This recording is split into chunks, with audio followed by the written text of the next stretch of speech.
Shivani recording studio की शानदार प्रस्तुति। क्यों दिल को तोड़ गई,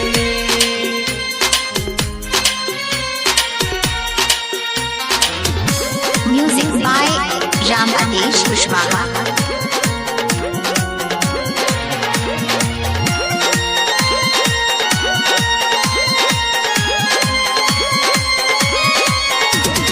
मुझसे प्यार वो करती थी, मेरे इस दिल में वो रहती थी।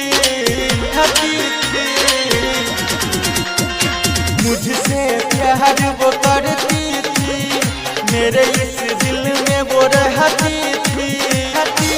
ना जाने क्यों छोड़ गई, इस दीवाने का क्यों दिल को तोड़ गई, इस दीवाने का क्यों दिल को तोड़ गई। म्यूजिक बाय राम आदेश कुशवाहा। इस दीवाने का क्यों दिल को तोड़ गई, क्यों दिल को तोड़ गई। आप सुन रहे हैं शिवानी रिकॉर्डिंग स्टूडियो की शानदार प्रस्तुति। जिसे जान से ज्यादा चाहा वो भूल गई हर वादा, जिसे पलकों पे अपनी बैठाया उसने ही मेरा घर जलाया। जिसे जान से ज्यादा चाहा वो भूल गई हर वादा, यादों की उसके दूर रखूं, दिया जो जख्म कैसे भूल सकूं। सनम बेवफा तू हुई है, इस दीवाने का क्यों दिल को तोड़ गई,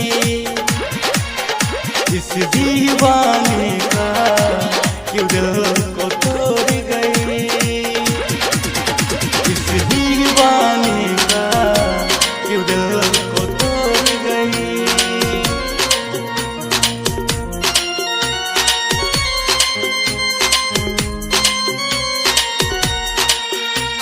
क्यों दिल को तोड़ गई, तोड़ गई।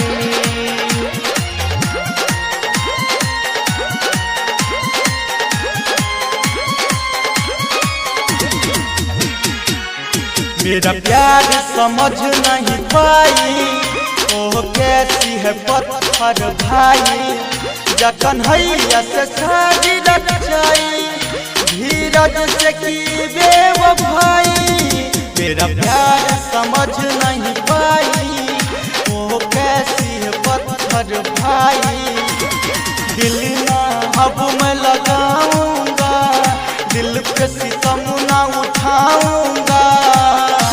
सनम भर जाई हुई है,